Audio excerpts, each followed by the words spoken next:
You dog!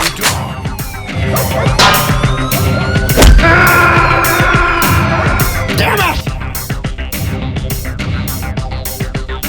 Welcome to the we're covering today's top boxing news. Okay, and now it's time for another installment of what has fast become the most popular segment here on the channel, Ring IQ Hate Mail! Oddly enough, in my previous installment of the Ring IQ Hate Mail, detailing how Gervonta Davis is not the cash cow that he's made out to be, a guy who goes by the name Piss, 6199 said, "Y'all are whack as fuck. He draws way more pay-per-views than the rest of them weak-ass guys. Stevenson just started doing pay-per-view. His fights were fucking free." You might have a point if anybody called Shakur Stevenson a pay-per-view draw, a big box office attraction, but nobody did that. Who are you comparing Gervonta to? Bunch of guys nobody says are pay-per-view stars like Shakur and Devin? Because that ain't who I compared him to. I compared him to other cash cows in the sport. Other guys who make a lot of money, generate a lot of money, sell a lot of pay-per-views, and when I did that... Well, I guess you couldn't come up with an answer for that. That this guy's supposed to be a cash cow, yet he's not on the Forbes list for the highest earning boxers. He's not on Sportico's list either. He's only averaging about a little over 200,000 pay-per-view buys on average, or a little under, which is nothing to write home about. It's nothing special. It's never been the benchmark for a big box office attraction, and it still isn't. And your response is to compare him to Shakur? Who the fuck said Shakur is a big pay-per-view attraction? Because it wasn't me. What the fuck, are you stupid? The short answer is yes. The long one is this is another guy who's more concerned with counting Gervonta Davis's money for him instead of demanding that he fight his contemporary. Another guy living vicariously through him who I think harbors romantic feelings for the Butterball. So I had a nickel for every guy I had to address that's got a parasocial relationship with this Butterball. I'd have a whole lot of nickels. Instead, I've got this idiot in my comment section comparing Gervonta Davis to fighters that are not box office attractions as a means to make him seem like he is one. That's just sad. Proving the point I often make, that they set the bar pretty low for this guy so they can make him seem like he's accomplishing something. It's been 16 months since his last fight. You muster up this kind of passion for a guy who's been fighting once a year for the last 2 going on 3 years, and it's been 16 months since his last one. Ain't you got nothing better to do? Well, the short answer is no. All right, so if you could choose one at the start of 2027, who would it be? Oh, there's a name calling me out right now, so I think Ennis would be the first one for sure. So what did you think of Boots, his performance against Xander Zayas? It was good. It was a good performance. You know, he did his thing. Zayas did his thing too. I didn't watch the whole fight. I saw the highlights of the 3rd round. I saw the stoppage. But I'm pretty sure that's the key points of the fight, right? But I saw some questionable things in the 3rd round. The fans got what they wanted, right? It was exciting, no? So let's talk about that 3rd round for a moment. Xander Zayas landed some punches. Did you start to think of what would happen if you landed those same shots? Absolutely, absolutely. And Zayas isn't a pressure fighter. Zayas isn't trained that way. Zayas is a box pretty, do his thing, and make it his rhythm type of fighter, which Boots just kind of is, but Boots had more of that work rate, I guess, in that fight, more of that guts type of feeling in that fight, so, he made it his. You heard Sebastian say that if he had it his way, he'd fight Boots early next year. But he can have it his way whenever he wants it his way, because he's the fighter. He's actually the one that calls the shots. If he tells Sampson and the powers that be, it's Boots next, a nobody, then that's just what it is. The excuse is going to be that he's got his mandatory to satisfy in Hadrabayesh. A mandatory that hasn't even been called. No mandate has come down. No deadline has been set for a purse bid. You're choosing to fight this guy next when there's a unification match right there on the table. And it's not like you're coming off a stint of inactivity. You fought earlier this year against Keith Thurman, remember?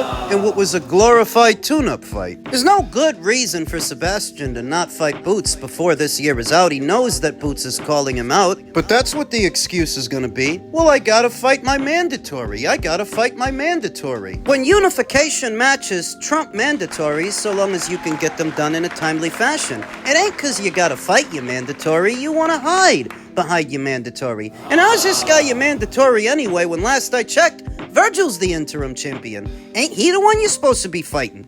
Oh yeah, absolutely. I did a couple interviews earlier and they were talking about would you want to fight these guys? And I feel like now it's the most realistic. You know, you're gonna see me fight later on this year. You're gonna see Virgil fight again later on this year. Ennis, Kelly, all these guys fight again, and you're gonna question, why aren't these guys fighting each other? Well, now they fight on the same thing. So I mean, like, let's make it happen, no? Sounds good. But what it also sounds like is that you had no intention of making these fights happen before the PBC jumped into bed with DAZN. Now all of a sudden it's a palpable possibility it can happen. So what does that mean? That beforehand it wasn't a possibility and you had no intention of doing it. That's how it reads. Still think he ain't got no intention of doing it. He's gonna put as much distance between him and those guys for as long as he can. When you look at the whole goddamn calendar year for Sebastian Fundora, it reads like one big stay busy fight. You stayed busy with Keith Thurman, now you're staying busy with this guy, whoever he is and wherever you found him. WBC's letting you. So is Virgil. Virgil Ortiz became interim champion the same year Sebastian won the full title. And he ain't really put no pressure on Sebastian since then. You're telling me at no point in the last 2 years you found time to fight this guy for what's supposed to be your title shot. It must be because you don't really want it. He doesn't really want to give it to you. It must be because the WBC, they don't really want to order it.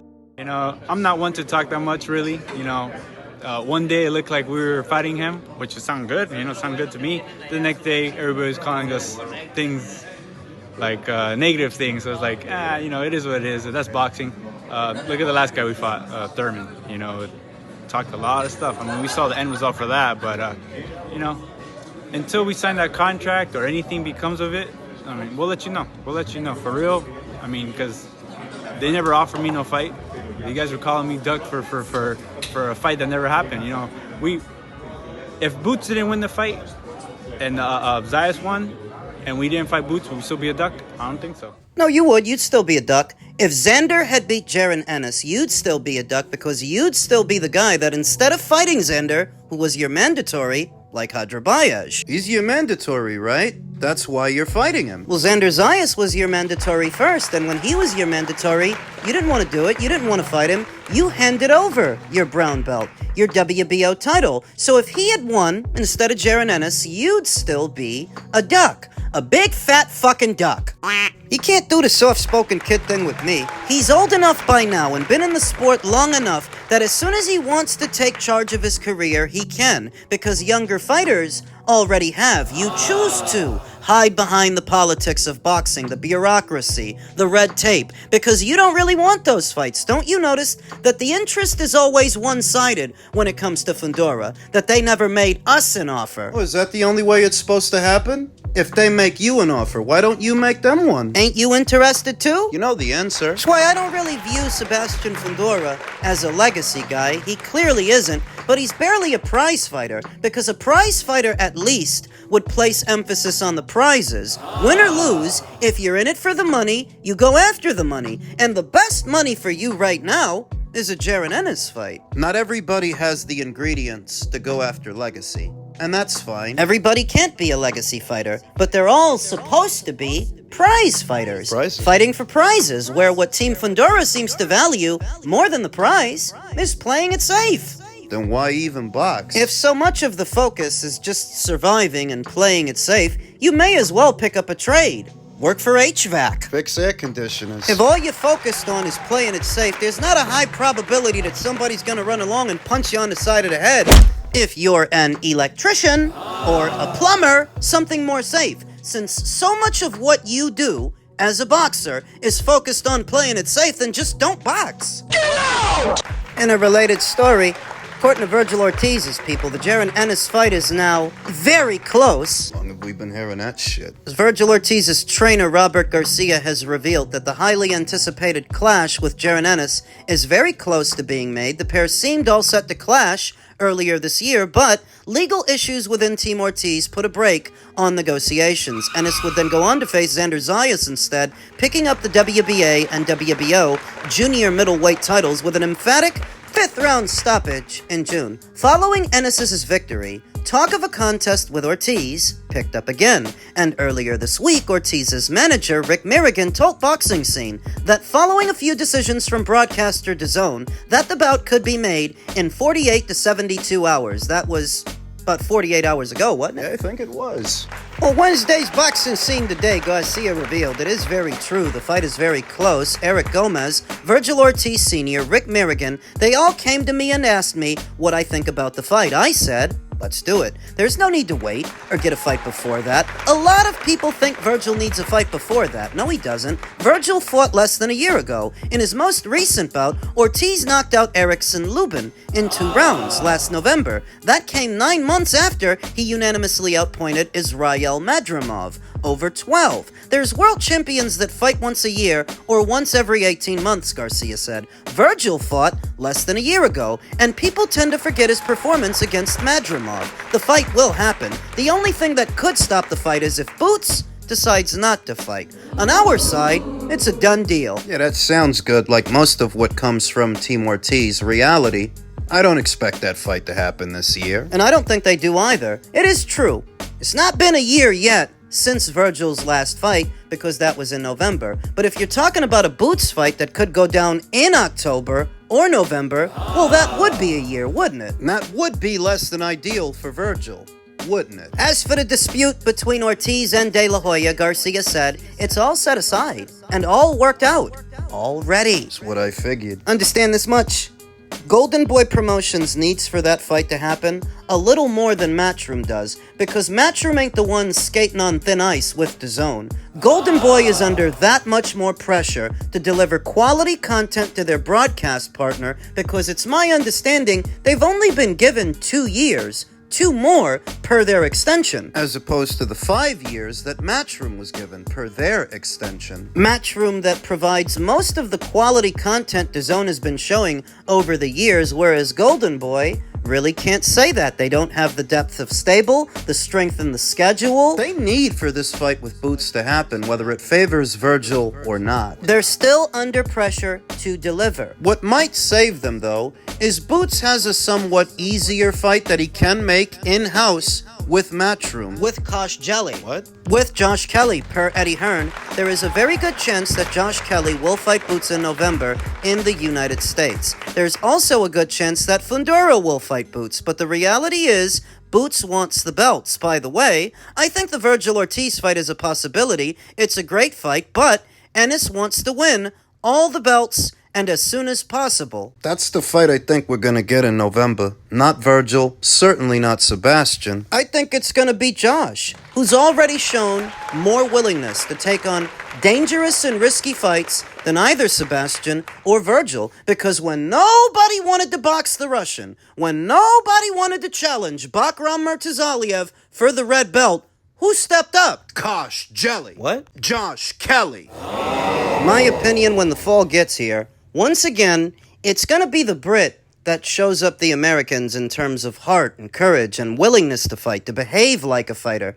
I think in the fall, we're gonna get Kelly versus Ennis. When Sebastian spoke with Sean Zattel yesterday, he said that he didn't like the call-out from Ennis because it made them all look like punks when he could beat them both. So go fucking do it and stop talking about it. There's nothing really stopping you from fighting him in the fall. You choose not to. You choose to let everybody around you take the reins in your career as if you have no desire, no direction. No say so. Stephen Fulton fought Naoya Inoue in Japan against the PBC's best wishes. Errol Spence Jr. made the Crawford fight Against the PBC's best wishes. So you can't use some no-name mandatory as an excuse not to fight. I'm pretty sure that if he wanted to fight Virgil, the WBC wouldn't stand in the way. If he wanted to fight Boots. It's the same thing, really. Upstairs in the middleweight division, Errol Spence Jr. expects Tim Tszyu to present a stiff test after a long layoff. Spence, a former unified welterweight champion, will end his 3-year layoff when he faces Tim Tszyu in a 12-round, 158-pound catchweight bout on July 26th in Sydney, Australia, July 25th in the US on DAZN and Prime Video. With Tszyu, Spence believes he'll see just how much he has left. Tim Tszyu is very tough, Spence told The Ring. He's a guy that's gonna come forward, he's gonna come to fight. I picked picked Tszyu because I felt like he's a guy that's gonna really test me. You picked Tszyu because he's spent the last 3 years getting his ass kicked. Remember, at first it wasn't supposed to be Timmy, it was supposed to be Sebastian. Instead, you chose to fight the guy Sebastian beat up. Spence, 28-1 with 22 knockouts, claimed his first welterweight title in 2017 when he traveled across the pond to beat IBF champion Kell Brook by 11th round stoppage. He went on a run that included wins over Mikey Garcia, Sean Porter, Danny Garcia, and Yordenis Ugas. That set the stage for the clash with Crawford for the undisputed welterweight crown in July of 2023. What could have gone wrong for Spence did, as he was dropped 3 times before being stopped in the 9th by Crawford. The thought of retirement came and went for Spence during his time outside the ring. As time elapsed, the 36-year-old southpaw was eventually drawn back to the squared circle, and he believes the time off has proven beneficial. "I had the break to rest my body and get everything right," Spence said. "I'm feeling great. I wouldn't be coming back if I wasn't feeling great." Tszyu, 27-3 with 18 knockouts, a former unified junior middleweight champion, is at a crossroads himself. In his last significant bout, he was stopped after 7 rounds by WBC junior middleweight champion Sebastian Fundora in July of last year. The 31-year-old Aussie has notched consecutive unanimous decision wins over Anthony Velasquez and Dennis Nerja. Spence has teamed up with renowned trainer Ronnie Shields ahead of his return. Along with the shift in philosophy, going from Derek James